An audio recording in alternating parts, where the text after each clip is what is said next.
Hi అండి. నమస్తే. తెలుగు నవలా శ్రోతలకు లక్ష్మి కథల ప్రపంచానికి స్వాగతం. రంగనాయకమ్మ గారు రచించిన జానకి విముక్తి అనే నవలను వింటున్నాం కదండి. ఈరోజు ఈ వీడియోలో మనం పార్ట్ 33 వినేద్దామండి. తమ పెళ్లి ప్రసక్తి ప్రారంభమైనప్పటి నుంచి పెళ్లి కార్యక్రమం ప్రత్యేకంగా అవసరమా అనే ప్రశ్న కలుగుతూనే ఉంది శాంతకి, సత్యానికి. వాళ్ళకి నచ్చే రచయితలందరూ పెళ్లి తతంగాన్ని చాలా అసహజమైన విషయంగానే చిత్రించారు. పెళ్లి అనేది ఏ పద్ధతిలో జరిగినా అందులో సహజత్వం కానీ దాని అవసరం కానీ కనబడడం లేదు. పెళ్లి కార్యక్రమం లేకుండా ఒక ఇంట్లో కలిసి ఉండడమే సహజమైన పద్ధతిగా తోస్తుంది ఇద్దరికి. శాంత, నీ రాక ఎప్పుడు మా ఇంటికి అని సత్యం అడిగినప్పుడల్లా శాంత నవ్వి చూద్దాంలే అని కాలయాపన చేస్తూ వస్తుంది. పెళ్లి ప్రసక్తి వచ్చినప్పుడల్లా సత్యానికి ఒక ప్రశ్న తలెత్తుతుంది. పెళ్ళయ్యాక ఆడవాళ్లే మగవాళ్ల ఇళ్లకి వస్తారు, మన సంగతి అంతేనా? ఏమీ మార్పు లేదా అని దిగిలేస్తుంది నాకు. నేనే నీ దగ్గరికి వచ్చే పరిస్థితి ఉంటే బాగుండెను అంటూ ఉంటాడు. నువ్వు నా దగ్గరికి వచ్చినా తప్పే, నేను నీ దగ్గరికి వచ్చినా తప్పే. కాబట్టి ఒక పని చేద్దాం. మీ ఇంటికి మా ఇంటికి సరిగా మధ్యలో ఒక ఇల్లు తీసుకుందాము. అక్కడికి నీ సామాన్లన్నీ నువ్వు తెచ్చుకో, నా సామాన్లన్నీ నేను తెచ్చుకుంటాను అని నవ్వుతుంది శాంత.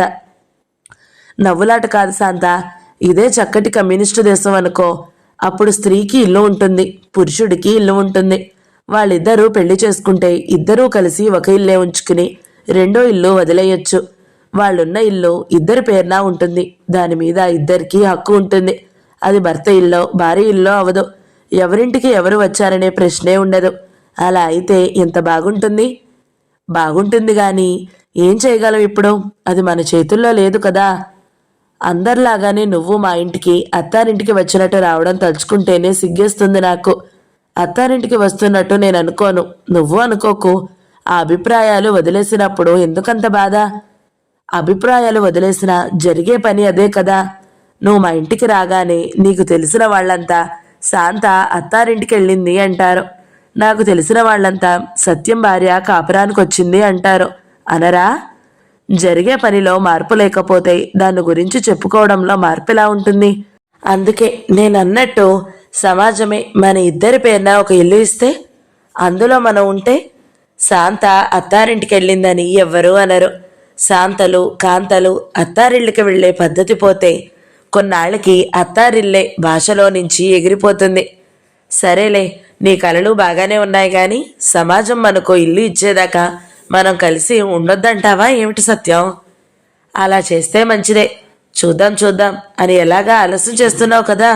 ఆ చూసేదేదో అప్పటిదాకా చూస్తే సరి అని నవ్వుతాడు సత్యం. పెళ్ళనేది ఏదో ఒక పద్ధతిలో చేసుకోవాలా, మొత్తంగా ఏ కార్యక్రమం లేకుండా మానేయాలా అని సీరియస్గా ఆలోచిస్తున్న రోజుల్లో సత్యం ఒక కమ్యూనిస్టు పెళ్లికి వెళ్ళాడు. సంచి తీసుకుని మార్కెట్కి బయలుదేరిన వాడికి దారిలో ప్రసాద్ కనబడి, పెళ్లికి రావోయ్, చూద్దూ గాని దండల పెళ్ళేలే అని అట్నుంచి అటే తీసుకుని పోయాడు. ప్రసాద్ సత్యానికి చాలా కాలం నుంచి తెలుసు. అతను ఒక కమ్యూనిస్టు పార్టీకి సంబంధించిన వాడని కూడా తెలుసు. 30 ఏళ్లుంటాయి అతనికి. ఒకసారి ఇప్పుడు సత్యం వైరుధ్యం అంటే ఏమిటో చెప్పమని అడిగితే చాలా పనుందాయి నాకు అని తప్పించుకున్నవాడు ఈ ప్రసాదే. ఆ చాలా పని ఇంకా అవలేదేమో. వైరుధ్యం అంటే ఏమిటో ఈనాటికి చెప్పనేలేదు. ఎప్పుడన్నా హఠాత్తుగా కనబడితే 10 నిమిషాలు నిలబడి మాట్లాడితే సంబంధమే అతనితో సత్యానికి. పెళ్లి చేసుకుంటున్న వాళ్ళిద్దరూ పార్టీ మెంబర్లని కొంచెం కంఠం తగ్గించి రహస్యంగా చెప్పాడు ప్రసాద్. అలాంటి పెళ్లి చూస్తే తమకేమన్నా ఉపయోగంగా ఉంటుందని సత్యం ఉత్సాహంగా ప్రసాద్ రమ్మనగానే బయలుదేరాడు. వీళ్ళు వెళ్లేసరికి నవవధువులు వేదిక మీద కూర్చుంటున్నారు. పెళ్లి కూతుర్ని చూస్తే ఆశ్చర్యం వేసింది సత్యానికి. మామూలు పెళ్లి కూతురులాగే తలతళలాడే పట్టుచీర, పెళ్లి నగలు, తలలో పెద్ద పూలదండ, పెద్ద బొట్టు. ఆవిడ కూడా పార్టీ మెంబర్ అన్నావు కదూ అన్నాడు సత్యం ప్రసాద్ చెవిలో సందేహంగా. గట్టిగా అనుకు. ఏం లేదు, ఊరికే. ఇద్దరూ ఒక మూల కుర్చీలు దొరికించుకుని ఇరికారు. అక్కడి వాతావరణం కొంత అర్థమయ్యేటప్పటికీ 5 నిమిషాలు పట్టింది. వాళ్ళిద్దరూ పరిచయం లేని వాళ్లలాగా ఉన్నారేమిటి అన్నాడు సత్యం మళ్ళీ ప్రసాద్ చెవిలో. ఎలా అనుకున్నావు అని ప్రసాద్ కొంచెం ఆశ్చర్యపడ్డాడు. ఏమో అలా అనిపిస్తున్నారు చూస్తుంటే. అసాధ్యుడవోయ్, నిజంగానే వాళ్ళకి పరిచయం లేదు. పరిచయం లేదా అని అదిరిపడ్డాడు సత్యం. పరిచయం లేకపోతే పెళ్ళెలా చేసుకుంటున్నారు? పార్టీ వాళ్లే కుదిర్చారనుకో. ఛా, ఊరుకో, నీకు తెలీదేమో. భలేవాడివే, నాకు తెలీదా? అతను పనిచేసే ఏరియాలో ఒక లేడీ కామ్రేడ్ కావాలని, అంటే మరీ అందుకే కాదనుకో. పెళ్లి కుదిర్చింది మాత్రం పార్టీ వాళ్లే, నాకు తెలుసునుగా. సత్యం నమ్మలేకపోతున్నాడు. ఛీ, నేను నమ్మను. ఏం, ఎందుకు? కమ్యూనిస్టు పార్టీ కదా మీది. అలాంటి వాళ్ళు కూడా ముక్కు ముఖం మెరగని వాళ్ళకి పెళ్లిళ్ళు చేస్తారా? అమ్మమ్మలు చేసేదానికి దీనికి తేడా ఏమిటి? ఉద్యమం కోసం కదో ఇది. ఉద్యమాలు భార్యాభర్తలే చేస్తారా? అలా అని కాదు. ఆ అమ్మాయికి పార్టీ సంబంధాలు లేని వాడితో పెళ్ళవుతుందనుకో, ఆ భర్త ఆ అమ్మాయిని పార్టీలో పనిచేయనివ్వడుగా. ఇద్దరూ పార్టీ వాళ్ళే అయితే పార్టీని వదలకుండా ఉంటారుగా. అంత చౌకబారు ఆర్గ్యుమెంటుతో సత్యానికి తల తిరిగిపోయింది. దాని మీద మాట్లాడాలంటే ఆ గోలలో ఏమీ మాట్లాడతాడు? అది కాదు ప్రసాద్, వాళ్ళిద్దరికీ స్నేహం, ప్రేమ, అవన్నీ సినిమా కథల్లే. సినిమా కథలా? అయితే ఇలాంటి పార్టీ పెళ్లిళ్ళ కన్నా సినిమా కథలే బోల్డునయ్యో. అప్పటికి వేదిక మీదకి ఒక ఆయన వచ్చాడు. 40 ఏళ్లు దాటి ఉంటాయి. చాలా ఉత్సాహంగా ఉన్నాడు. చేతిలో కాగితాలేవో పట్టుకుని మైక్ దగ్గరికి వచ్చి, ఇప్పుడు వధూవరులు వాగ్దాన పత్రాలు చదువుతారు అని ప్రకటించి ఆ కాగితాలు వాళ్ళకి అందించాడు. ముందు పెళ్లి కొడుకు మైక్ దగ్గర నిలబడి చేతిలో కాగితం చదివాడు. సౌజన్య కుమార్, వాణీదేవి అయిన మేము ఒకరికొకరు చేదోడు వాదోడుగా కష్టసుఖాల్లో తోడు నీడగా ఉంటామని చెప్పుట జరుగుచున్నది. మేము ఎవరి బాధ్యతతో వారు కుటుంబ విధులు నిర్వహిస్తూ ఉండగలమని చెప్పుట జరుగుచున్నది. మేము జాతీయ, అంతర్జాతీయ శ్రామిక విప్లవాలకై కృషి చేస్తూ నలుపుచూ ఒకరినొకరం విడువక ఉండగలమని వాగ్దానం చేయుట జరుగుచున్నది. తర్వాత ఆ అమ్మాయి కూడా ఆ కాగితమే తీసుకుని మైక్ దగ్గర ఆ మాటలే చదివింది. ఆ మాటలు 2 సార్లు శ్రద్ధగా విన్న సత్యం ఆశ్చర్యంగా అన్నాడు ప్రసాద్తో, ఒకరిని ఒకరం విడిచిపెట్టం అని వాగ్దానాలేమిటి? 1 గంట కోసం కూడా అలాంటి వాగ్దానాలు చేయకూడదు. రేపు విడిచిపెట్టవలసి వస్తే? చా, ఊరుకోవై. శుభం పలకరా అంటే ఏదో అన్నట్టు, ఏదో సామెత చెప్పినట్టుంది నీ వరుస. వాగ్దానాలు చేయకపోతే ఎలాగా? వాగ్దానాలు చేస్తే ఎలా చేయాలో తెలుసా? ఈ రెండో మనిషి ఏ క్షణంలో చెత్తగా ప్రవర్తిస్తే ఆ క్షణంలోనే వదిలి పారేస్తాను, ఖబర్దార్ అని చెయ్యాలి చేస్తే. ప్రసాద్ నవ్వాడు. నీ పెళ్లిలో చేద్దుగానిలే ఎలాగా? సత్యం మళ్ళీ వేదిక వైపు చూసేటప్పటికీ అక్కడ ఒక పూల దుకాణం తెరిచారు. ప్లాస్టిక్ గంపల్లో నుంచి పెద్ద పెద్ద చమ్కీలు చుట్టిన పూలదండలు బయటికి తీశారు. వధూవరువులు ఆ దండలు వేసుకుని అంతరార్థమైపోయారు. ఆ తరువాత వాళ్ళెక్కడున్నారో కనిపెట్టలేకపోయాడు సత్యం. ఆ పెళ్లి ధోరణంతా అప్పటికి చాలా వరకు అర్థమైపోయింది సత్యానికి.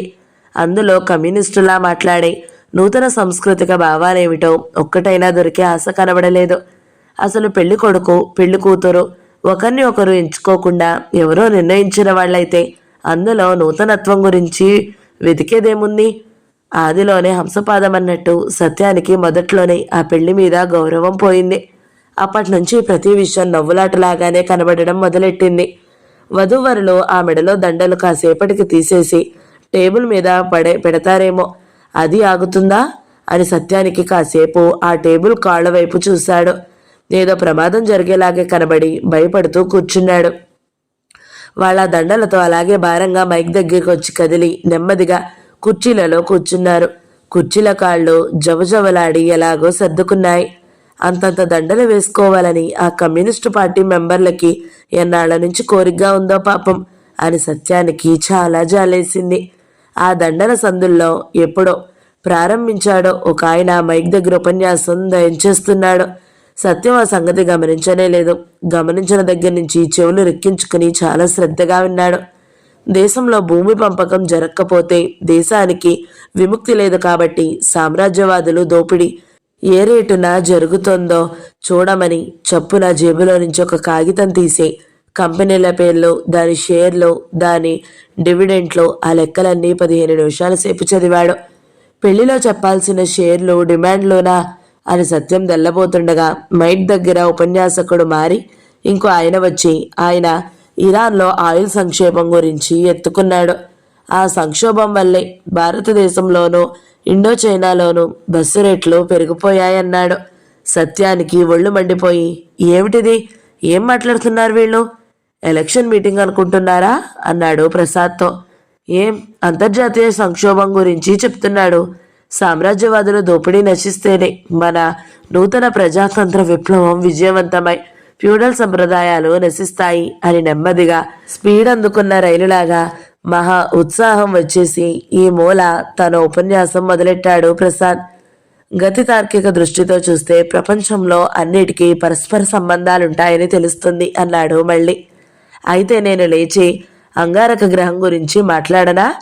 మానవులు భూమి మీద ఉంటారు. భూమికి అంగారక గ్రహానికి సంబంధం ఉంది కాబట్టి ఈ పెళ్లికి అంగారక గ్రహానికి సంబంధం లేదని ఎవడన్నా ఆపగలడా? ప్రసాద్ కొంచెం నవ్వి సత్యాన్ని జోకులేసేవాడిని చూసినట్టు చూసి తలెగరేసి ఊరుకున్నాడు. మూడో ఉపన్యాసకుడు సోవియట్ సోషల్ సామ్రాజ్యవాదం మధ్యప్రాచ్యంలో తన స్థావరాల కోసం అమెరికాలతో ఎలా పోటీ పడుతుందో వర్ణిస్తూ మధ్యలో హఠాత్తుగా తమ గ్రూప్లో కొత్తగా జరిగిన చీలికల గురించి ఎత్తుకున్నాడు. ఆయన ధోరణి చూస్తుంటే ఎవరైనా ఆయనతో చీలకుండా ఎలా ఉండగలరో అర్థం కాలేదు సత్యానికి. ఇంతకీ ఈయన భార్య ఈయనతో చీలిందా లేదా అన్నాడు. కానీ ప్రసాద్ అవతలి వైపు వాళ్ళకి సామ్రాజ్యవాదం మీద ఉపన్యాసం ఇస్తూ సత్యం ప్రశ్న పట్టించుకోలేదు. శాంత ఉంటే బాగుండేది అనుకున్నాడు సత్యం అప్పటికి చాలాసార్లు.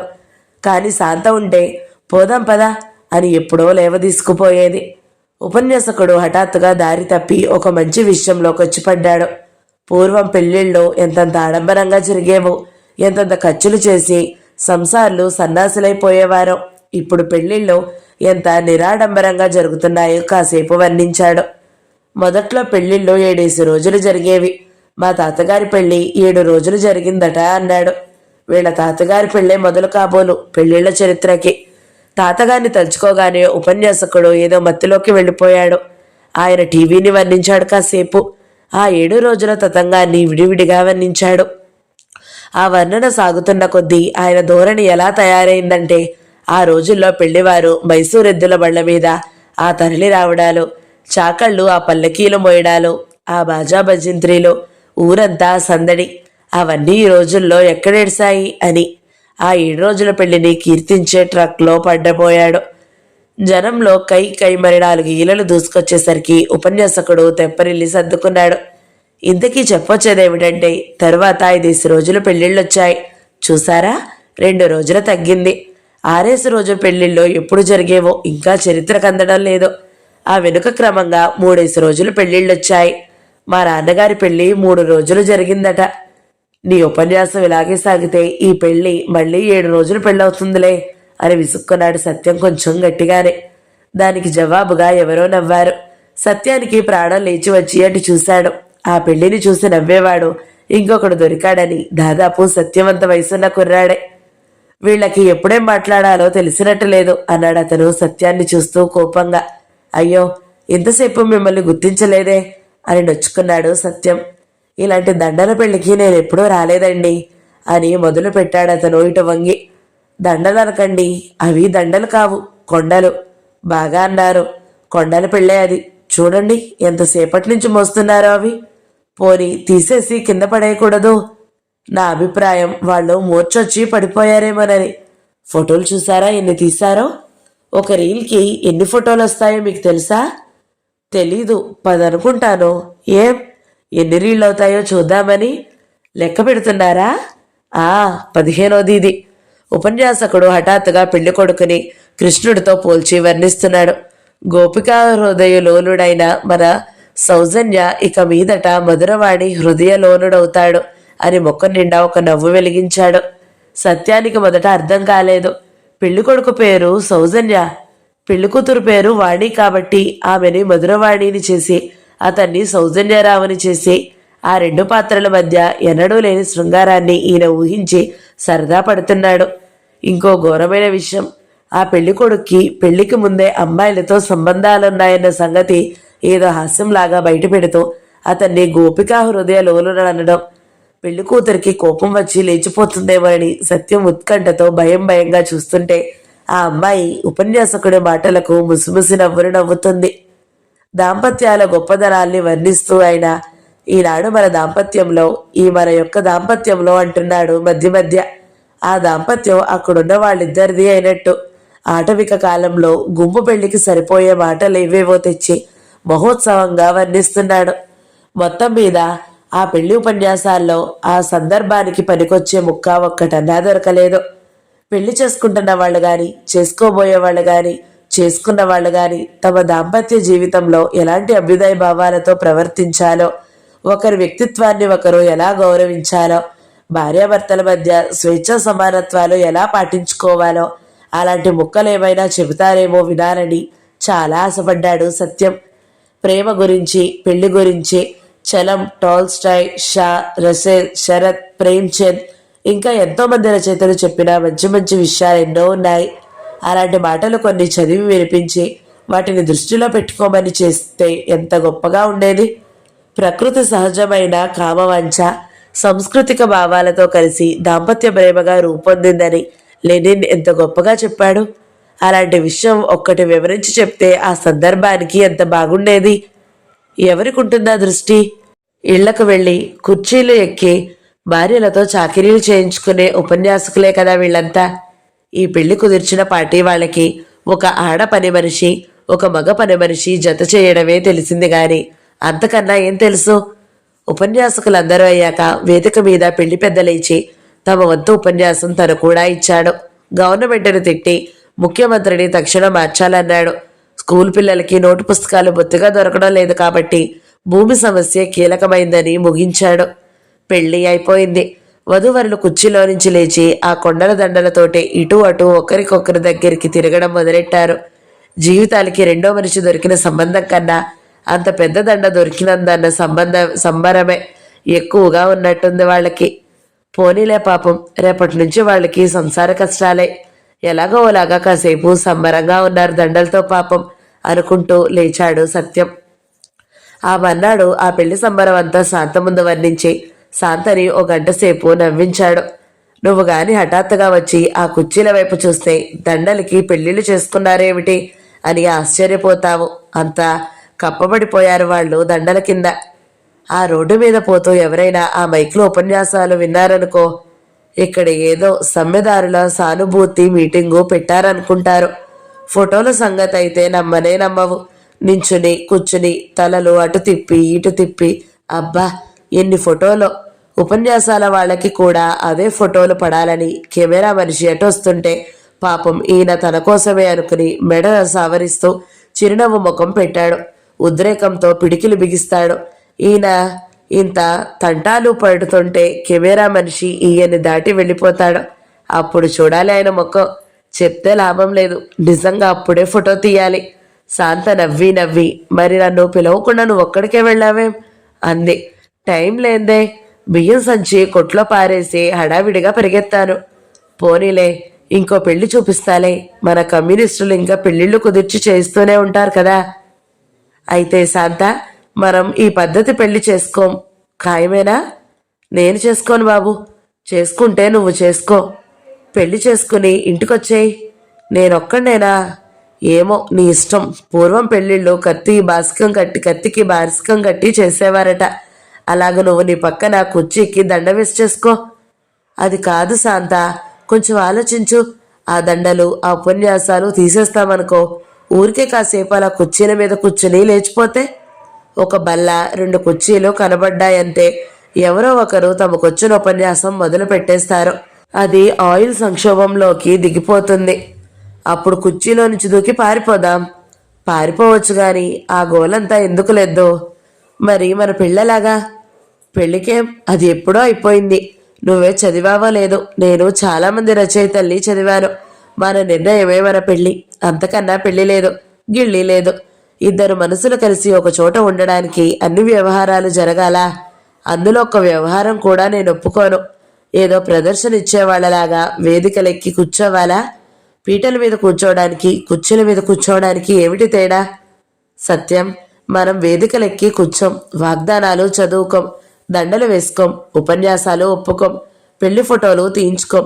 ఇక ఏ కార్యక్రమం ఉంటుంది మనకి పెళ్లి చేయించాలంటే? గుర్తొచ్చింది, రిజిస్టర్ పెళ్లి చేసుకోవచ్చుగా. కాగితాల మీద సంతకాలు పెట్టేస్తే అయిపోతుంది. ఏమిటి సత్యం ఇలా ఆలోచిస్తున్నావు? బిజినెస్లు చేసేవాళ్ళు సంతకాలు పెట్టుకుని దస్తావేజులు రాసుకున్నట్టు మనుషులు సంబంధాలకు సంతకాలేమిటి? నాకు కూడా ఈ పెళ్లి వ్యవహారం ఇష్టం లేదు గాని మన అభిప్రాయాలు కమ్యూనిస్టు దృక్పథానికి సరిపోతాయో లేదోనని నాకు కొంచెం సందేహం శాంత. మనకి తెలియక ఏమైనా పొరపాటుగా ఆలోచిస్తున్నామేమోనని నా భయం, అంతే. ఇందులో పొరపాటేం లేదు. ఇద్దరు స్త్రీ పురుషుల మధ్య కలిసి జీవించే సంబంధం ఉండాలి, అది ముఖ్యం. దానికి ఒక తతంగం ఉండాలా? అలాంటిది ఉండి తీరవలసిన అవసరం లేదు. కావలసిన వాళ్ళు ఆ తంతు చేసుకోవచ్చు, అక్కర్లేని వాళ్ళు మానుకోవచ్చు. ఆ మాత్రం స్వేచ్ఛ లేకపోతే మనుషులు బ్రతకడం దండగ సత్యం. నా అభిప్రాయం కూడా అదే. కానీ ఆ మాటలన్నీ వాళ్ళిద్దరి మధ్య చాలాసార్లు జరిగినవే. ఆ కానీ దగ్గర ఆగుతూ ఉంటాడు సత్యం. ఒకరోజు సత్యం తన సందేహం రామారావు ముందు పెట్టాడు. పెళ్లి కార్యక్రమం లేకుండా ఒక ఇంట్లో కలిసి ఉండడం తప్ప ఏదో ఒక పద్ధతిలో ఒక కార్యక్రమం చేసుకోవాల్సిందేనా చెప్పండి అన్నాడు. రామారావుని మూర్తి పరిచయం చేసినప్పటి నుంచి ఏదో ఒక పని మీద తరచుగా అతన్ని కలుస్తూనే ఉన్నాడు సత్యం. రామారావు కూడా మూర్తి గ్రూప్లోనే పనిచేస్తున్న వ్యక్తి. మూర్తి మీద ఎంత సదభిప్రాయం ఉందో రామారావు మీద కూడా అంత సదభిప్రాయం ఉంది సత్యానికి. రాజకీయ విషయాల్లోనే గాక వ్యక్తిగత ప్రవర్తనలో కూడా రామారావు సత్యానికి బాగా నచ్చుతాడు. సత్యం వెళ్ళేటప్పటికి రామారావు వంటింట్లో ఏదో పనిచేస్తున్నాడు. ఆయన భార్య ఇంకా బయట నుంచి రాలేదు. సత్యం వెళ్ళి వంటింట్లో తిష్టవేసి తన సందేహం బయటపెట్టాడు. రామారావు నవ్వాడు. పెళ్లి తతంగం లేకుండా కలిసి ఉండడంలో తప్పేం లేదు. అది కమ్యూనిస్టు దృక్పథానికి విరుద్ధం కాదు. ఇద్దరు స్త్రీ పురుషులు ఏ రహస్యాలు లేకుండా జీవిత సహచరులలాగా, అంటే దంపతుల్లాగా, భార్యాభర్తుల్లాగా ఒక చోట కలిసి జీవిస్తుంటే అదే పెళ్లి. ఆ సంబంధమే పెళ్లి. దంపతుల్లాగా జీవించే సంబంధం ఏర్పడిందంటే పెళ్లి జరిగిపోయినట్టే అన్నాడు మొదటి మాటలోనే. బతికించారండి బాబు అని పెద్ద నిట్టూర్పు విడిచాడు సత్యం. కమ్యూనిస్టు సమాజం స్థిరపడి దాంట్లో వైరుధ్యాలన్నీ తగ్గుతున్న కొద్దీ ప్రతి రంగంలోనూ ప్రతి కోణంలోనూ అసహజమైన విషయాలన్నీ పోతాయి అంటే వాటిని జనం వదిలేయాలి. పెళ్లి తంతు కూడా అసహజమైందే కదా, అది పోతుంది. పెళ్లి అనే కార్యక్రమం ఏదీ లేకుండానే ఇష్టమైన స్త్రీ పురుషులు జీవన సహచరులుగా కలిసి ఉండడం జరిగిపోతూ ఉంటుంది. రామారావు మాటలు సత్యానికి వీణుల విందు కలిగిస్తున్నాయి. అయితే పెళ్లి కార్యక్రమం మానేసుకున్నా తప్పులేదంటారు, అంతే కదా? మీరు ఆ మాట అనగానే నా మనసెంతో తేలిక పడిందండి. కానీ సత్యం, ఇప్పటి పరిస్థితుల్లో నేను ఆ పద్ధతిని సమర్థించను. ఇప్పుడున్న సమాజ నియమాల ప్రకారం పెళ్లి తతంగం లాంటిది లేకపోతే ఆ సంబంధానికి చట్టబద్ధత ఉండదు. అంటే ఆ సంబంధాన్ని భార్యాభర్తల సంబంధంగా సమాజం గాని చట్టాలు గాని గుర్తించవు. పెళ్లి తతంగం జరిగితేనే అది భార్యాభర్తల సంబంధం అవుతుంది. ఆ సంబంధానికి అలాంటి లీగల్ రక్షణ లేకపోతే ఆడవాళ్లకు చాలా ప్రమాదం. పెళ్లి లేకుండా కలిసి ఉంటామని చెప్పి తర్వాత మగాడు తన దారిన తాను పోతే ఆ ఆడమనిషి గతేమవుతుంది? పిల్లలుంటే వాళ్ల గతేమవుతుంది? వదిలేసిపోయిన వాణ్ణి కోర్టుకిచ్చి పోషణ ఇప్పించడానికైనా అవకాశం ఉండదు కదా. వాళ్ళ బతకలేని పరిస్థితుల్లో ఉన్నప్పుడు ఇలాంటివేవీ కుదరవు. ఇలాంటి పద్ధతులు తెచ్చిపెట్టకూడదు. సత్యం ఆశ్చర్యంగా, నా విషయంలో కూడా మీరు అలాగే ఆలోచిస్తారా అన్నాడు. నీ మీద నాకు చాలా నమ్మకం ఉండొచ్చు.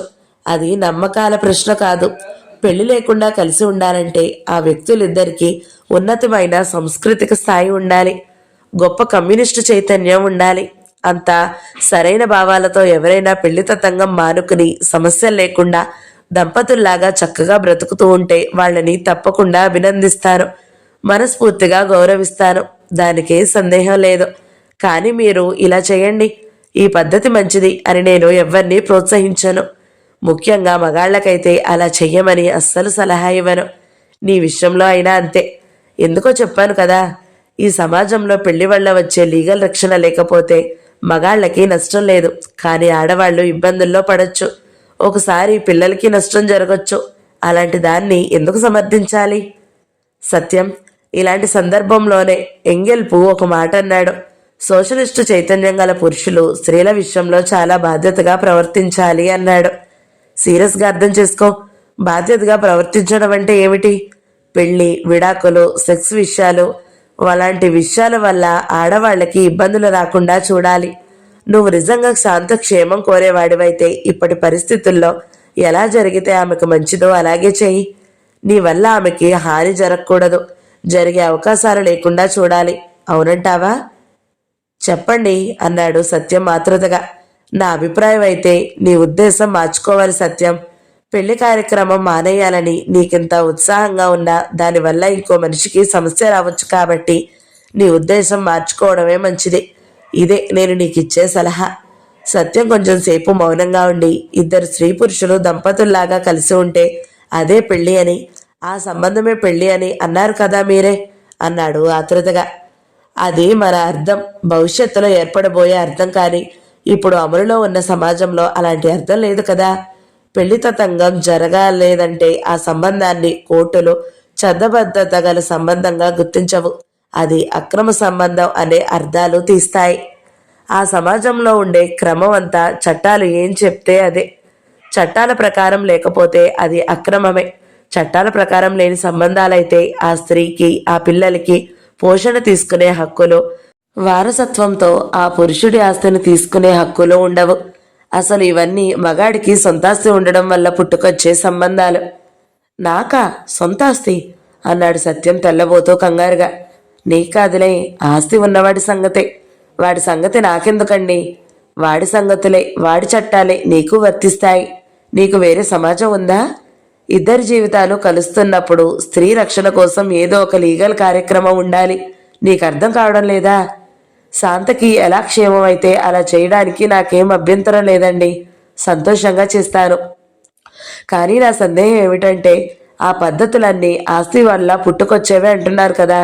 అవన్నీ తప్పు అని గ్రహించుకున్న వాళ్ళం మనం కూడా వాటినే పాటించాలా? వాటిని మార్చుకోవాలా అక్కర్లేదా? లేకపోతే మనం నేర్చుకున్న దానివల్ల ఏం ఉపయోగం? స్త్రీల క్షేమం కోసం అంటున్నారు. మా సంగతే తీసుకుంటే మా పళ్ళి ఏదో ఒక చట్ట తతంగంలో జరిగితే దానివల్ల శాంతకి వచ్చే క్షేమం ఏమిటి? నేనెప్పుడైనా ఆమెను వదిలేస్తే, అబ్బా ఇలా అనడం ఏదోలా ఉంది. సరే, అప్పుడు నా దగ్గర నుంచి పోషణ తీసుకునే అవకాశం ఉండాలనే కదా. భారీగా పోషణకి ఆమెకి లీగల్గా హక్కు ఉండాలనే కదా. వదిలేసిన వాళ్ళ దగ్గర నుంచి పోషణ తీసుకోవడం కన్నా కూలి పని చేసుకుని బతకడం 1000 రెట్లు గొప్ప అంటానండి నేనైతే. రేపు నేను మోసం చేస్తే నా దగ్గర నుంచి డబ్బు వసూలు చేయడానికి వీలు ఉండాలని, ఆ భయంతో శాంత పెళ్లి తతంగానికి ఒప్పుకుంటుందని నేను కలలో కూడా అనుకోను.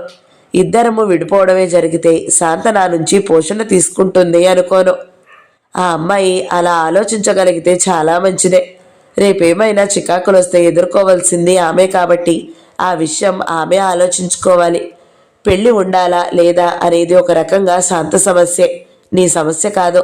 నువ్వు మాత్రం ఆమెకి ఇబ్బందులు రాకుండా చేయడానికే ప్రయత్నించాలి. మాట వరుసకి అంటున్నాను. శాంత పెళ్లి తత్తంగా ఉండాలని ఒప్పుకుంటుందనుకోండి, అంటే నా మీద నమ్మకం లేకపోబట్టే కదా. లీగల్ రక్షణకే కదా పెళ్లికి ఒప్పుకోవడం. నన్ను నమ్మని మనిషితో జీవించడానికి నేను సిద్ధపడితే అది నాకు ఆత్మగౌరవమా? నన్ను అనుమానించే వ్యక్తి మీద నాకెలా ఇష్టం ఉంటుంది? శాంత నిజంగా పెళ్లి కార్యక్రమానికి ఒప్పుకుంటే నేను తనతో సంబంధానికి ఒప్పుకోకూడదు కదా. నువ్వనేది ఒక రకంగా కరెక్టే. ఆ అమ్మాయి అభిప్రాయాలు కూడా ఇలాగే ఉంటే చాలా మంచిదే. లేకపోయినా ఈ విషయం అంతా సీరియస్గా తీసుకోనక్కర్లేదంటాను నేను. ఎందుకంటే ఈ సంఘంలో మగవాడు మోసం చేసే స్థానంలో ఉన్నాడు, ఆడమనిషి మోసపోయే స్థానంలో ఉంది. పిల్లల్ని కనేసి మగాడు తన దారిని తాను పోతే ఆడమనిషి తెల్లముఖం వేసి చూస్తూ కూర్చోవాలా? ఆ మోసంలో పడకుండా ఉండడానికి ఆమెకు మొదటే ఏదైనా మార్గం ఉండాలా అక్కర్లేదా? ఆ మార్గానికి మగాళ్ళు ఎందుకు అడ్డుపడాలి? వాడు మోసగాడైతే తప్ప.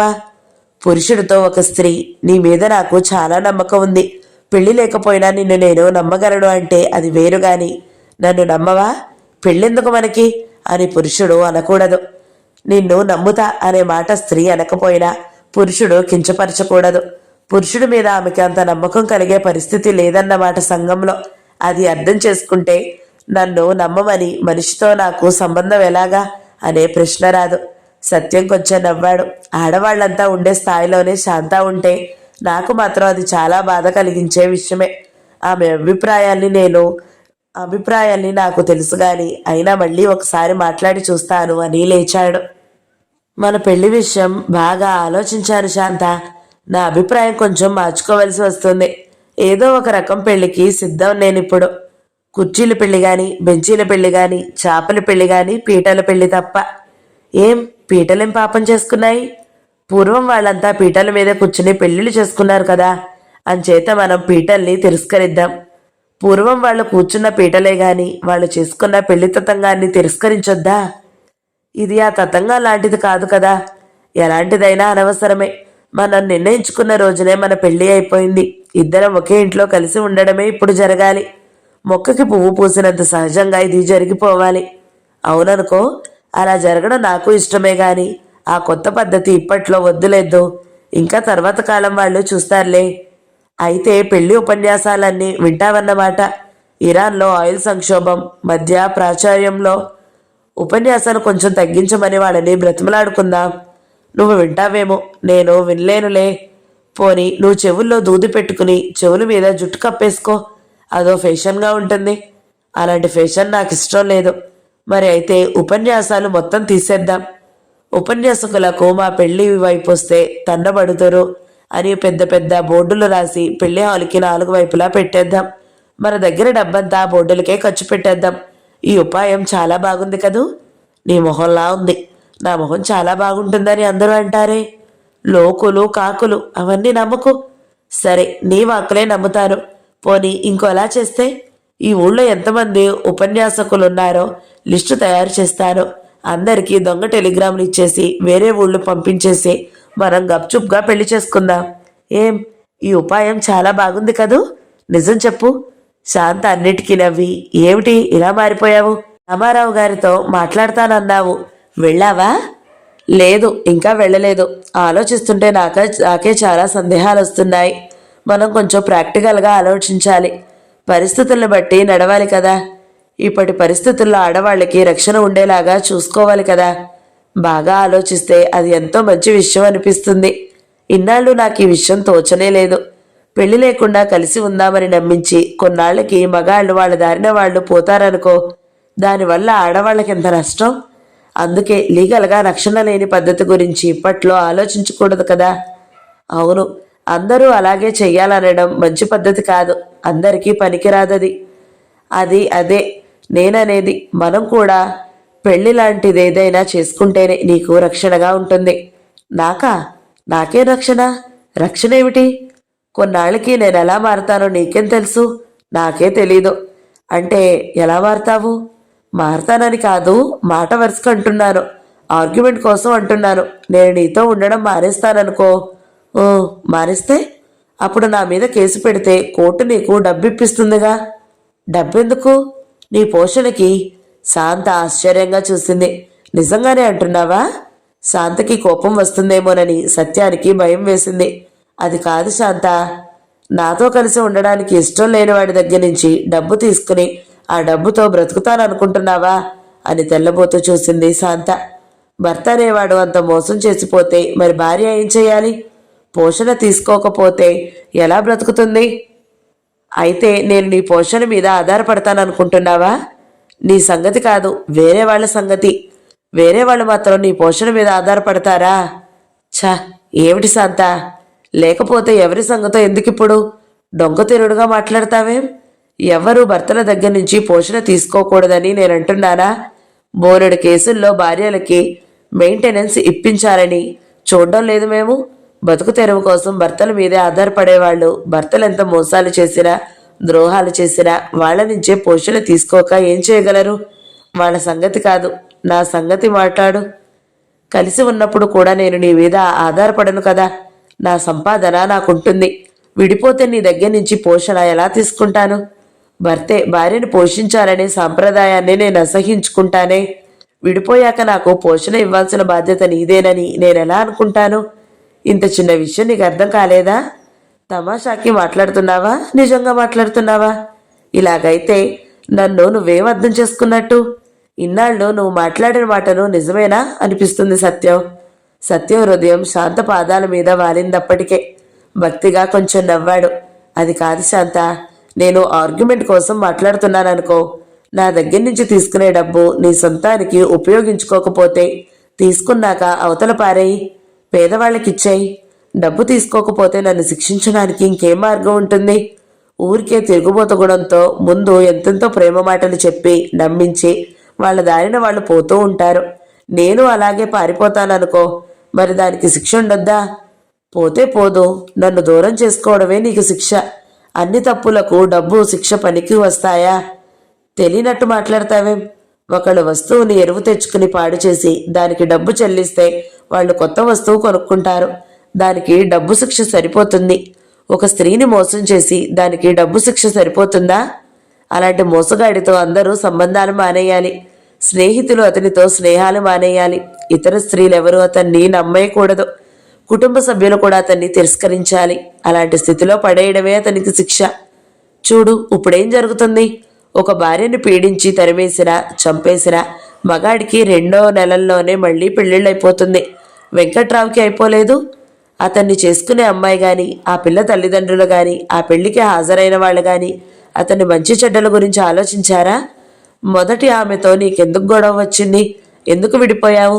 ఆమెతో ఎలా ప్రవర్తించావు అని అతని మంచి చెడ్డల్ని ప్రతి ఒక్కరూ ప్రశ్నించగలిగే పరిస్థితి ఏంటి? ఒక స్త్రీతో నీచంగా ప్రవర్తించిన వాణ్ణి ఇంకో స్త్రీ చేరనివ్వని పరిస్థితి ఉంటే, సంఘానికి అంత జ్ఞానం వస్తే ఆడవాళ్ళని మోసం చేస్తూ తిరగడానికి ఏ మగాడికి అవసరం ఉంటుంది?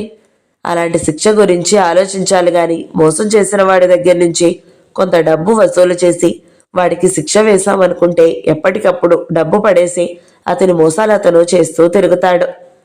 మోసం చేసే మగాడికి నువ్వు చెప్పాలంటే, శిక్ష పడాలంటే సంఘానికి అంతటికీ కొత్త దృష్టి రావాలి. అది ఇప్పుడు సాధ్యం కాదు కదా. మరి ఇప్పుడేం చేయాలి సత్యం? అందుకే నాకు సాధ్యమైనంత వరకే నేను చెప్తాను. నా చేతిలో ఉన్నంత వరకే నేను చేస్తాను. మోసం చేసిన వాడిని అసహించుకుని వదిలేయడమే నేను అతనికి ఇచ్చే శిక్ష. అతన్ని నైజం గ్రహించి అతన్ని క్షమించకుండా ఉండడమే నా చేతిలో ఉన్న శిక్ష. అంతేగాని అతని దగ్గర నుంచి డబ్బు వసూలు చేయాల్సిన అవసరం నాకేముంది? ఆ మనిషి మీద నేను పోషణ కోసం ఆధారపడడం లేదు. విడిపోయినప్పుడు కూడా పోషణ వసూలు చేయాల్సిన అవసరం నాకుండదు. నీతో ఇలా మాట్లాడాలంటే చాలా భయం వేస్తుంది శాంత. కాసేపటికి నేనే నీకు పెద్ద మోసగాడిలా కనబడతానేమోనని. మరి ఎందుకీ చెత్త విషయాలన్నీ తీసుకొస్తావు? ఇందులో మనం మాట్లాడుకోవాల్సిందేముంది? అది కాదు, ఇంకో సంగతి ఆలోచించు. ఆ ఇద్దరికీ మధ్య పిల్లలుంటాయి. వాళ్ళ పోషణ ప్రశ్న రాదా? ఆస్తిపాస్తుల ప్రశ్న రాదా? లీగల్ సంబంధం లేకపోతే భార్యను వదిలేసిన వాడు పిల్లల్ని పోషించడు, ఆస్తి ఇవ్వడు. పిల్లల కోసమైనా తల్లికి తండ్రికి మధ్య లీగల్ సంబంధం ఉండేట్టు చూసుకోవద్దా? పిల్లలకు తండ్రికి మధ్య కూడా ప్రేమతో ఉండే సంబంధమే నిజమైన రక్షణ గాని, లీగల్ సంబంధం నిజమైన రక్షణ కాదు. తల్లి అయితే పిల్లలకు తనకు లీగల్ సంబంధం ఉందా లేదా అని చూస్తుందా? లీగల్ సంబంధం ఉందో లేదో చూసుకుని పిల్లల్ని ప్రేమిస్తుందా? పిల్లల్ని తల్లి పోషించాలి అని కోర్టు చెబితేనే తల్లి పిల్లలకి తిండి పెడుతుందా? కోర్టు చెప్పకపోతే పిల్లల్ని పోషించడం తల్లి మానేస్తుందా? పిల్లలకు తల్లికి మధ్య ఏం చట్టం ఉంది? అలాగే పిల్లల తండ్రి కూడా ఆ పిల్లల్ని పోషించడం తన బాధ్యతగా అనుకోవద్దు. పిల్లల్ని ప్రేమించు అని చట్టం చెప్పాలా? అంత సహజమైన ప్రేమ ఉన్నవాడే నిజంగా తండ్రి గాని, లేకపోతే తండ్రేమిటి? మోసం చేసిన తండ్రిని పిల్లలు కూడా అసహించుకోవాలి. వాడి ముఖం చూస్తేనే అసహించుకోవడం నేర్పాలి తల్లి పిల్లలకి. పెళ్లి అవసరం లేదు కాబట్టి పిల్లల్ని పోషించే బాధ్యత లేదనుకునేవాడిని దగ్గర నుంచి డబ్బు తీసుకోవడం పిల్లలకు కూడా అవమానం కాదు? అలాంటి వాడి డబ్బుతో బ్రతకడం కన్నా తల్లి సంపాదనతోనే ఎంత పేదగా బ్రతికినా అదే ఆత్మగౌరవం పిల్లలకి. సత్యం, ఇన్నాళ్ళు నేను ఈ విషయం ఆలోచించలేదు కానీ, తల్లి తండ్రి విడిపోయినప్పుడు పిల్లల్ని తండ్రి లాక్కోకుండా ఉండాలంటే తల్లి అసలు పెళ్లి వ్యవహారంలోకి దిగకుండా ఉంటేనే ఎంతో మంచిది. పెళ్లి చేసుకుంటేనే కదా పిల్లల మీద తండ్రికి లీగల్గా హక్కు వచ్చేది. పెళ్లి లేకపోతే తల్లికి తన పిల్లలకి తనకే ఉంటారు. సంపాదన గల ఆడవాళ్ళకి పోషణ సమస్య ఎలాగా ఉండదు. అలాంటి వాళ్ళు లీగల్గా పెళ్లి చేసుకోకుండా ఉంటే పిల్లల్ని వదులుకునే ప్రమాదంలో పడనక్కర్లేదు. లీగల్గా పెళ్లి చేసుకోకూడదని ఇప్పుడు నాకు ఇంకా గట్టిగా అనిపిస్తుంది సత్యం. హాస్యం కాదు, నిజంగా నా సంగతి సెటిల్ అయిపోయింది. ఇక లీగల్ పెళ్లి మాట ఎత్తకు నా దగ్గర. సత్యం నవ్వాడు. శాంత మాటలకి సత్యం మనసు ఉప్పొంగిపోతుంది. ఆడవాళ్ళు అంత స్వతంత్రేచ్ఛతో ఉండాలనే అనుకుంటాడు సత్యం ఎప్పుడు. అది కాదు శాంత, పెళ్ళనేది వ్యక్తిగత విషయం అంటావా, సాంఘిక విషయం అంటావా? రెండోను. పూర్తిగా వ్యక్తిగతమూ కాదు, పూర్తిగా సాంఘికమూ కాదు. ఇది అది కూడా ఉన్నాయి అందులో. ఏది వ్యక్తిగతం, ఏది సాంఘికం? అందులో తనకిష్టమైన వ్యక్తిని ఎంచుకోవడం వరకు వ్యక్తిగతం. మిగతా మనుషుల మధ్య ఒక కుటుంబంగా జీవించేది సాంఘికం. అంతేగా. మరి సంఘంలో జీవించే వాళ్ళు కొన్ని రూల్స్కి కట్టుబడి ఉండాలా అక్కర్లేదా? ప్రతి రూల్కి కట్టుబడనక్కర్లేదు. ఈ సంఘంలో 190 రూల్స్ ఉన్నాయి. వాటిలో కొన్ని సహజమైనవి, కొన్ని అసహజమైనవి. పెళ్లి తతంగం జరిగి తీరాలి అనే రూల్కి కట్టుబడనక్కర్లేదు మనం. ఆ స్త్రీ పురుషులిద్దరూ ఒక కుటుంబంగా ఉండాలి, తల్లిదండ్రులుగా పిల్లల్ని పోషించుకోవాలి అనే రూల్కి తప్పకుండా కట్టుబడాలి. సహజమైన రూల్స్ అయితేనే వాటిని పాటిస్తాం. అసలు సహజమైన విషయాలు రూల్స్గా ఉండవు, బాధ్యతలుగా అయిపోతాయి. పెళ్లి చేసుకోవడం అలాంటి రూలో బాధ్యతో ఏదో అవదా? దాన్ని పాటించొద్దా? పెళ్లి తతంగం లేకుండా కుటుంబంగా కలిసి ఉంటే వాళ్ళకేం హాని? ఎవరికేం హాని? వాళ్ళ సంబంధాన్ని రహస్యంగా ఏ వ్యభిచార సంబంధం లాగానో దాస్తారా? అందరిలాగా వాళ్ళు ఒక కుటుంబంగా ఉండరా? పిల్లలు పుడితే వాళ్ళ బాధ్యత పట్టించుకోకుండా పిల్లల్ని వదిలేస్తారా? అలాంటి పనులు ఏమైనా చేసి సమస్యలు సృష్టిస్తే అది సంఘానికి హాని. గాని పెళ్లి చేసుకునే వాళ్ళు ఎలా కుటుంబాలు నడుపుకుంటారో అలాగే పెళ్లి లేని వాళ్ళు కూడా నడిస్తే సంఘానికి ఏమి ఇబ్బంది? పెళ్లి చేసుకుంటారో మానుతారో, చేసుకుంటే ఏ తతంగంతో చేసుకుంటారో అదంతా వ్యక్తి స్వేచ్ఛకు సంబంధించిన విషయం. సత్యం చిరునవ్వుతో, అయితే ఎన్ని రకాలుగా చూసినా మన మధ్య లీగాలిటీ ఉంచుకోవలసిన అవసరం కనబడడం లేదు అన్నాడు. అదే కదా నేననేది. ఈ లీగాలిటీలో పాటించాలని ఎలా అనుకున్నావో ఆశ్చర్యంగా ఉంది నాకు. నీకు ఇబ్బంది రాకుండా ఉండాలనే. నేనంత దుస్థితిలో లేను. నేనంతా గతి లేకపోతే ఈ చట్టాల్ని ఆశ్రయించాలి. ఆడవాళ్ళు ఇప్పుడు గతి లేక తన పోషణ అని, పిల్లల పోషణ అని ఈ చట్టాల మీద ఆధారపడవలసి వస్తుంది. కానీ అందరికీ సొంత సంపాదనలు ఉంటే భార్యాభర్తల సంబంధం లీగల్గా ఉండవలసిన అవసరమే ఉండదు. అది ప్రేమ మీద, విశ్వాసం మీద ఆధారపడి ఉండాలి. ఇద్దరు స్నేహితుల మధ్య ఏం చట్టం ఉంటుంది? ఇద్దరు ఆప్తుల మధ్య ఏం చట్టం ఉంటుంది? అంత సహజమైన ఇష్టంతో ప్రేమతోటి ఉండే సంబంధంగా అయిపోవాలి. స్త్రీకి పురుషుడికి ఉండే సంబంధం పోషణ సమస్య, ఆస్తి సమస్య అయిపోయిందంటే భార్యాభర్తల సంబంధం తప్పకుండా మారిపోతుంది. సత్యం, పెళ్లి అనే మాటని మొత్తం సమాజమే వదిలేస్తుందని నా ఉద్దేశం. ఏం, నువ్వు అలా అనుకోవడం లేదు? నేనా? పెళ్లికి ఆస్తికి సంబంధం ఉందని తెలియక ముందు నుంచి కూడా పెళ్లి తతంగం అంటే వ్యతిరేకం నాకు. ఆ తంతులేని జీవితం గడపాలని పెద్ద కళ ఎప్పటి నుంచో. మరి ఎందుకు ఇంతసేపు అనవసరపు చర్యలు? Time waste. నా అభిప్రాయం నీకు ఎన్నోసార్లు చెప్పానే. నా గురించి నీకు తెలియకపోతే కదా ఇంత మాట్లాడుకోవాల్సింది. తెలుసు కానీ చెప్పాలంటే ఇప్పుడే ఇంకా బాగా తెలిసాయి నీ అభిప్రాయాలు. నువ్వన్న దాంట్లో ఒక విషయం కూడా నేను వ్యతిరేకించడం లేదు. నువ్వు ఇలాగే మాట్లాడతావని నాకు తెలుసు. ఇప్పుడు అసలు సంగతి చెప్పేస్తాను. పెళ్లి గురించి రామారావు గారితో నిన్న మాట్లాడాను. ఆడవాళ్ల రక్షణకి ప్రమాదం రాకుండా చూడాలన్నారు. అందుకే నా మనసు మార్చుకుని ఏదో ఒక తతంగానికి సిద్ధమవ్వాలనుకున్నాను. కానీ నువ్వు ఒప్పుకోవని నాకు గట్టిగానే ఉంది. రామారావు గారిని అడుగు, నీ గురించి నేనేమన్నాను. ఇప్పుడు నాకు ఎంత హాయిగా ఉందో చెప్పలేను. అయితే మరి పెళ్లి పెడద తప్పిపోయింది కదా. మరి తర్వాత ఒక రోజున నేను మీ ఇంటికి వచ్చేస్తాను. ఎప్పుడా ఒకరోజు? 6 నెలల నుంచి చెబుతున్నావు. ఇంత దూరంగా ఉండడం ఏం బాగుంది? వచ్చే శాంత. నువ్వు దూరంగా ఉన్నట్టే నాకెప్పుడూ అనిపించదు. అయితే ఒక రోజున రావడం మాత్రం ఎందుకు? శాంత నవ్వింది. సత్యం కూడా నవ్వుతూ మళ్ళీ అడగకుండా ఊరుకున్నాడు. జానకి విముక్తి 33వ భాగం సమాప్తం. ఈ వీడియో మీకు నచ్చినట్లయితే లైక్ చేయండి, షేర్ చేయండి, మంచి కామెంట్ పెట్టండి. ఎవరైనా మొదటిసారి మన ఛానల్ని చూస్తున్నట్లయితే సబ్స్క్రైబ్ చేసుకోండి. Thank you so much for watching. నమస్తే.